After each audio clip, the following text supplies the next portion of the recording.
첫 시험을 그렇게 망치고 다음 해가 되어 동생이 두 번째 시험에 도전할 때쯤 어느 날 밤, 피에르 브루그라는 남자가 살고 있었어요. 피에르는 폴린이라는 외딴 산속 마을에서 양들을 키우고 있었지요. 그러던 어느 날 마을에 태풍이 불어 그가 키우던 양들이 모두 흩어져 버리고 말았어요. 양들을 찾아다니던 피에르는 저 멀리서 말을 타고 오는 세 명의 남자들을 발견했지요. 그리고는 그들에게 달려가 자신의 양들을 보았냐고 물었어요.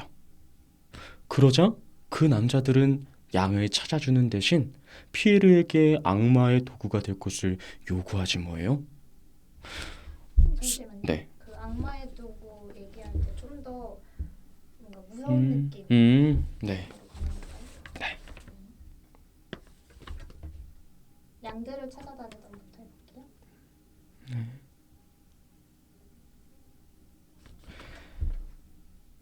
양들을 찾아다니던 피에르는 저 멀리서 말을 타고 오는 세 명의 남자들을 발견했어요. 그때 건물만한 코끼리의 발이 눈앞에 쿵 하고 나타났어요.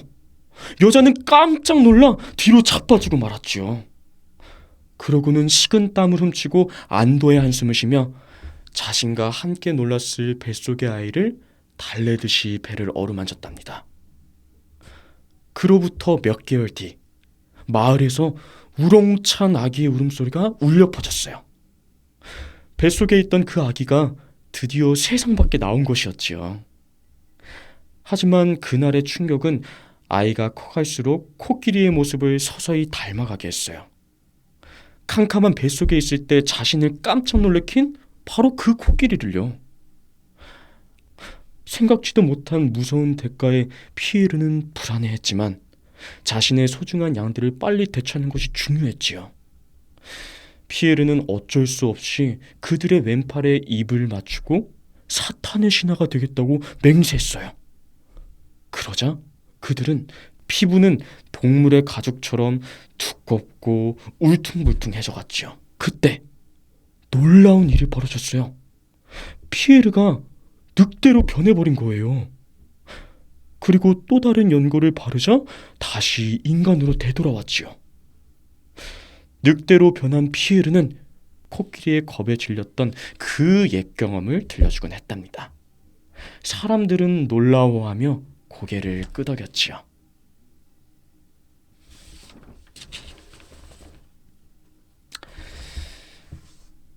무수히 많은 해가 지났어요. 무려 150년 가까이 되는 세월이 흐르고 영국의 아주 권위 있는 법의학 저널에 한 조사 보고서가 실렸어요. 잭 더 리퍼는 바로 이발사 아론 코스민스키다. 당시 용의선상에 올랐던 23살 코스민스키에게는 성도착증이 있었고 그가 사건 현장 가까이 있었다는 목격자의 증언까지 나왔지만 결정적인 증거가 부족해서 풀려났었지요. 하지만 몇 년 전 아마추어 탐정인 러셀 에드워즈가 경매로 당시 피해자의 쇼를 입수했고 그곳에 있던 얼룩에서 범인의 DNA를 발견한 거예요. 그런데 부르는 호랑이는 오질 않고 다람쥐만 쪼르르르 달려와서 모기를 받아먹는 게 아니겠어요?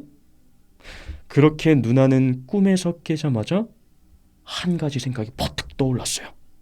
아, 이건 동생이 학교에 합격할 거라는 예지몽이다. 그래서 곧장 동생에게로 가서 어서 빨리 자기 꿈을 사라고 재촉했지요. 하지만 몇 년 전 아마추어 탐정인 러셀 에드워즈가 경매로 당시 피해자의 쇼를 입수했고 그것에 있던 얼룩에서 범인의 DNA를 발견한 거예요. 150년 전에 살았던 코스민스키의 DNA를 어떻게 하냐고요? 그의 인척 후손 관계에 있는 한 사람을 찾아 미카엘 베르덴과 함께 마을의 어린아이들을 맛있게 먹어치고 다녔지요. 하지만 하루는 길 가던 여행자를 공격하던 베르댕이 부상을 입었고 결국 잡히게 되었답니다.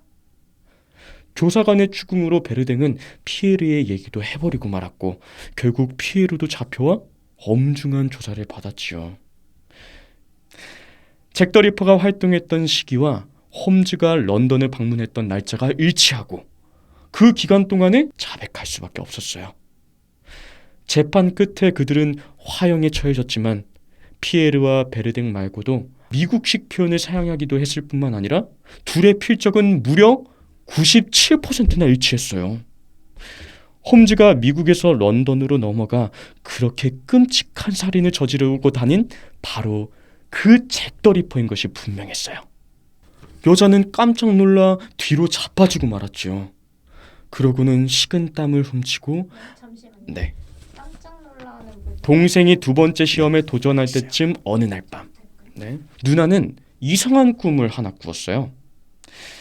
창밖에 동물이 3마리가 있었는데 한 마리는 몸집이 굉장히 큰 짐승이었고 다른 한 마리는 조그만 다람쥐, 그리고 마지막 동물은 호랑이였지요.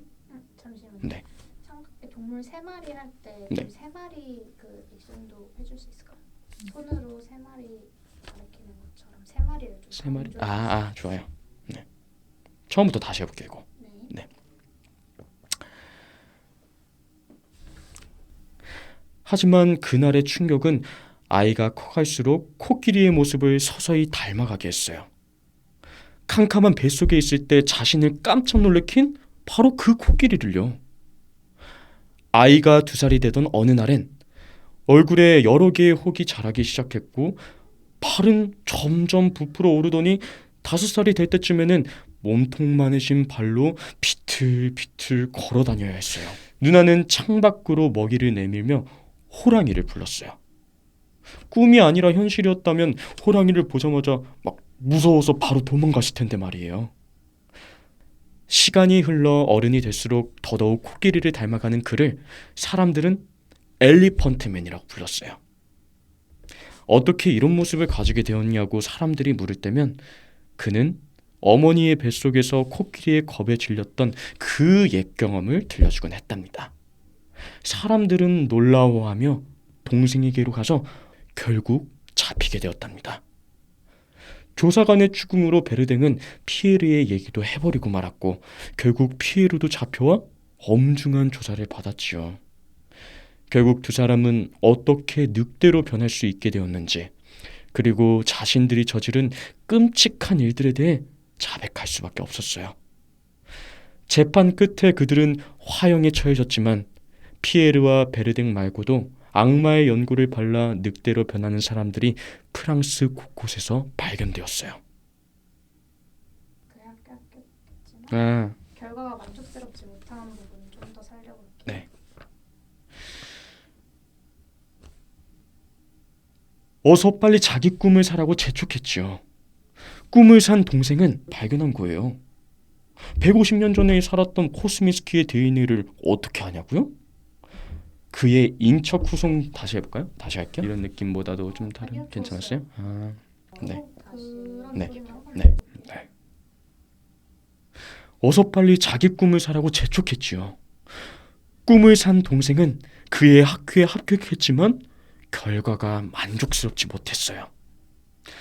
그래서 다음 해에 또다시 시험을 준비하였고 그렇게 3번의 도전 끝에 결국 원하던 학교에 입학할 수 있었지요. 누나는 그때의 꿈에 대해 지금도 이야기를 하곤 한답니다. 꿈속에서 정체를 알 수 없던 큰 동물은 이미 시험을 망쳐 지나갔던 첫 번째 해, 먹이를 보고 달려온 다람쥐는 그 2번째 해에 붙을 학교, 그리고 자신이 불렀지만 아직 오지 않았던 그 호랑이가 바로 3번째 시도에 들어갈 학교였다고요. 사실 잭 더 리퍼는 미국인이었죠. 그건 놀랍게도 바로 헨리 홈즈, 그 유명한 미국 최초의 연쇄살인범 말이에요. 잭 더 리퍼가 활동했던 시기와 홈즈가 런던을 방문했던 날짜가 일치하고 그 기간 동안에 미국에서는 홈즈의 행적이 발견되지 않았답니다. 게다가 꿈속에 호랑이 대신 다람쥐가 오는 바람에 1년의 시간이 더 필요했지만 결국 원하던 그 학교에 가게 될 꿈이었다고 말이에요. 그렇게 누나가 꿈을 대신 꿔준 덕분에 동생은 오랜 기간 목표하던 바를 이룰 수 있게 되었지요.